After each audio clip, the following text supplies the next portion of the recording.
جنگل میں بہت سے درخت تھے، لیکن ایک بہت بڑے پرانے اور گھنے درخت پر 4 پرندوں کبوتر، فاختہ، مینا اور کوے نے اپنا اپنا گھونسلہ بنا رکھا تھا۔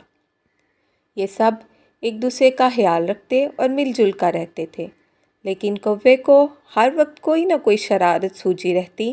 وہ دوسرے پرندوں کو پریشان کرنے میں لگا رہتا اور شرارت کرنے کا کوئی بھی موقع ہاتھ سے جانے نہ دیتا تھا۔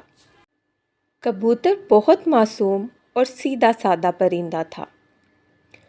وہ کوے کو شرارت کرنے پر کبھی بھی کچھ نہ کہتا تھا۔ کبوتر کو اپنا گھر صاف رکھنے کا بے حد شوق تھا۔ کوا اس کا گھر گندا کرنے کا کوئی بھی موقع ہاتھ سے جانے نہ دیتا تھا۔ اس کی غیر موجودگی میں وہ اکثر اس کا کھانا بھی اٹھا لاتا تھا۔ کبوتر نے مور میاں سے 2-3 بار کوے کی شکایت کی اور خود بھی کوے کو کئی بار سمجھانے کی کوشش کی، لیکن کوے پر کوئی اثر نہ ہوا اور وہ روز بروز بگڑتا چلا گیا۔ کوے کی ان حرکتوں کی وجہ سے فاختہ، مینا اور سبھی پرندے بہت پریشان تھے۔ وہ ضرورت پڑنے پر اس کے کام بھی نہ آتے تھے اور موقع ملتے ہی اس سے شرارتوں کا بدلہ بھی لے لیتے۔ لیکن کبوتر نے کبھی بھی کوے سے بدلہ نہیں لیا تھا اور ضرورت پڑنے پر اسے سمجھاتا بھی رہتا۔ ایک رات خوب بارش ہوئی۔ کوے کا گھونسلہ درخت کی سب سے اونچی ٹہنی پر تھا۔ بارش کی وجہ سے گھونسلہ ٹوٹ گیا اور کوا بھی زخمی ہو گیا۔ درخت کے باقی پرندے بہت خوش ہوئے کہ آج تو کوے کو اس کی شرارتوں کی اچھی سزا ملی۔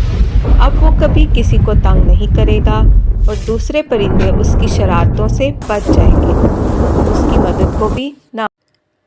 جب بارش رکی تب کبوتر کو کوے کی خبر ملی۔ وہ فوراً اس کی مدد کو پہنچا۔ کبوتر نے کوے کے کھانے پینے کا انتظام کیا، اس کا گھر بھی ٹھیک کر دیا جو بارش کی وجہ سے ٹوٹ گیا تھا۔